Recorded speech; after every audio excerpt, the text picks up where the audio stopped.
pada dasarnya untuk bahaya di ketinggian itu ada 3 bagian, yaitu ringan, sedang, dan berat. Untuk yang ringan biasanya si korban ini akan merasa menggigil, kemudian mulai dia akan bingung atau kalau bicara itu melantur, dan mungkin nanti dari anggota geraknya agak mulai kesulitan untuk digerakkan. Sedangkan untuk yang sedang ini sudah mulai ada sedikit kelumpuhan, terus kemudian juga tetap dia akan susah untuk melakukan bicara kontak dengan kita ya. Jadi artinya kalau kita melakukan pembicaraan dia sudah tidak bisa nyambung sama sekali. Nah, sedangkan yang berikutnya ini akan masuk ke yang fase yang paling bahaya, yaitu mulai tanda-tanda yang sedang ini adalah pernapasan dan denyut jantungnya ini melambat. Nah, kalau sampai sudah masuk yang parah ya ini artinya kalau sudah melambat, jadi nanti sampai henti jantung. Untuk yang lain-lain gejala untuk yang ringan sedang itu ada semua di bagian parah dengan diakhiri dengan tadi henti jantung.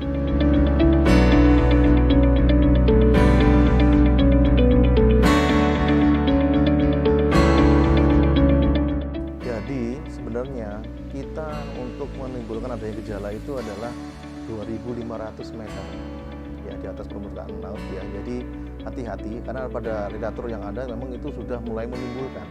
Nah, kalau seperti itu kita harus hati-hati, artinya aklimatasi dia harus membatasi.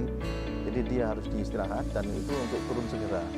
Jadi kita untuk mencegahnya juga harus menghindari jangan sampai dia melakukan pendakian yang terlalu cepat. Jadi antara 300 sampai 500 meter per hari.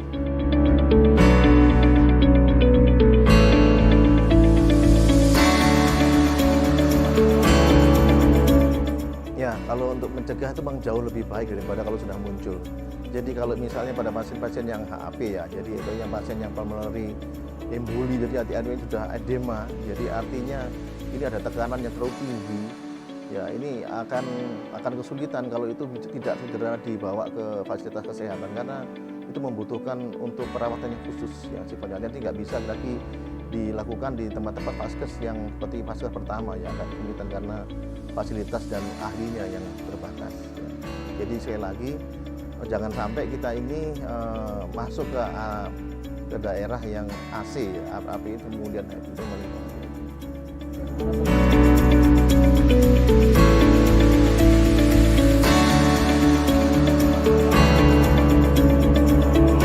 ya ini dia makanya kenapa dengan adanya kita memberikan pengetahuan, keterampilan, ini pengenalan diri. Jadi sekali lagi pencegahan itu jauh lebih baik daripada pengobatan. Jadi ada kita sudah sebutkan bahwa gejala yang paling ringan, jadi itu artinya pasien ini sudah mulai menggigil. Yang kedua itu artinya dia sudah mulai kebingungan, confused ya. Terus kemudian ada mulai tanda-tanda di mana anggota gerak itu sulit sekali untuk digerakkan. Maka ini sebenarnya tanda warning, jangan sampai itu dibiarkan atau di tempat di ketinggian. Jadi segera dievakuasi untuk dilakukan pemberian pertolongan medis yang lebih segera. Tapi kalau itu sudah sampai ke arah yang parah, sampai henti jantung, nah ini yang akan kesulitan karena bagaimanapun juga ini yang namanya otak itu akan hanya mempunyai waktu untuk survive itu hanya 5 menit. Kalau sudah sampai lebih dari 5 menit itu istilahnya brain dead ya, artinya sudah pasien itu rusak, irreversible.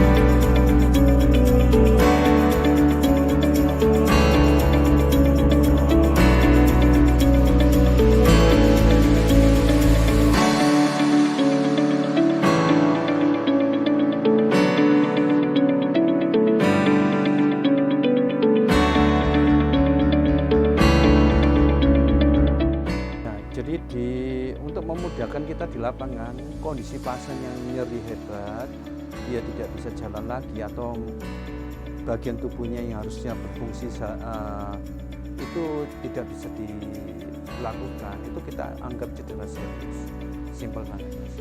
Kalau dia nggak bisa jalan, ya itu berarti cederanya sampai kemungkinan patah tulang atau sampai sendinya juga ikut tidak berfungsi.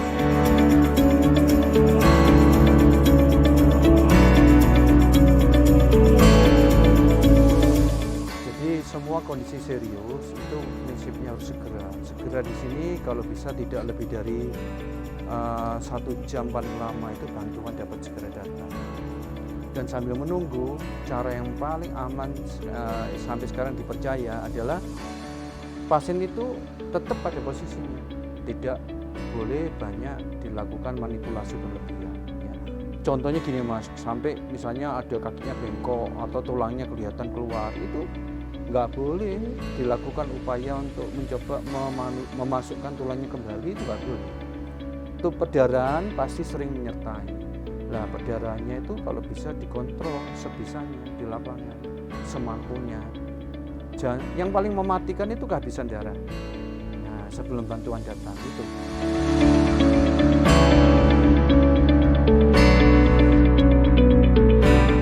Walaupun tidak banyak menjanjikan, korban itu terus diajak ngobrol, komunikasi. Sambil tidak hanya ngobrol, tapi dilakukan pertolongan. Pertolongannya mulai tidak banyak melakukan gerakan, itu sebenarnya perdarahannya akan terkontrol sendiri. Kalau masih muda, tidak punya penyakit atau tidak mengkonsumsi obat-obat pengencer darah yang dapat mengganggu proses perdarahannya itu berhenti, itu sambil dibantu dengan obat tekan, dengan banyak peralatan yang harus kita bawa, sampai bahan kimia yang membantu mempercepat menghentikan perdarahan, itu harapannya kita siapkan sebelum perjalanan.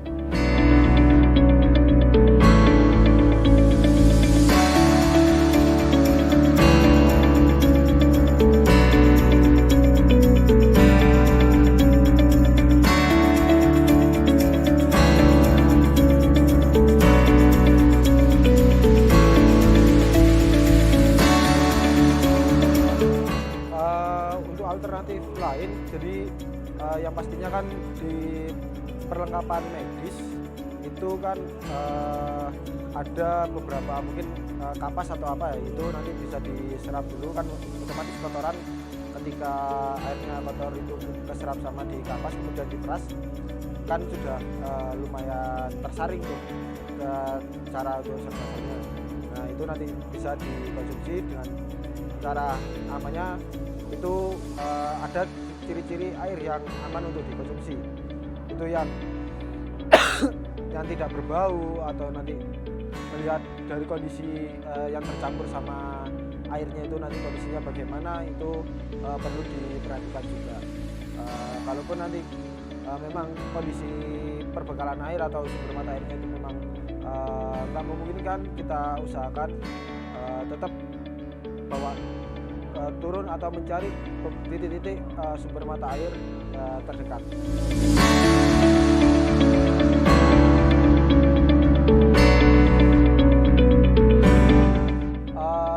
Untuk makanan, terutama tumbuhan, itu ada beberapa ciri tumbuhan yang memang bisa dimakan ataupun yang tidak dimakan. Yang pertama itu ada beberapa yang mungkin daunnya yang tidak berduri atau bergerigi yang potensi untuk mencederai kondisi badan di dalam. Kemudian banyak sekali beberapa artikel perihal masalah tumbuhan yang bisa dimakan untuk dibuat survival sementara. Kemudian untuk api itu sebenarnya ketika kondisi bahan ranting atau kayu itu yang basah, ketika kita bawa pisau itu bisa kita kuliti yang area basahnya itu tadi, kemudian kita gunakan untuk bikin serbuk kayu yang bisa mempercepat proses pembakaran. Nah kemudian tekniknya lagi itu kalau bisa digali dulu di area tanah, itu lebih aman. Nanti amannya dalam artian apa, ketika sudah selesai penggunaan apinya tadi itu langsung ditimbun, dan itu juga minimalisir potensi kebakaran hutan atau area.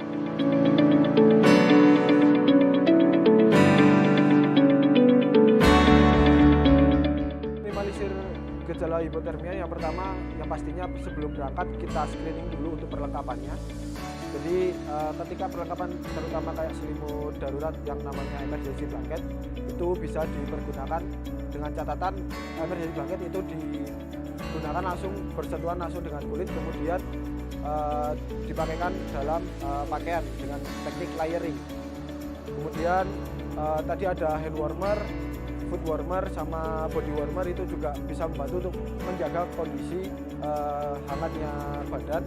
Kemudian selanjutnya itu adalah dijaga kesadarannya, jangan sampai tidak sampai pingsan atau hilang kesadaran, karena ketika sudah sampai pingsan atau hilang kesadaran itu cukup beresiko juga potensi untuk evakuasi atau meninggal dunia seperti itu.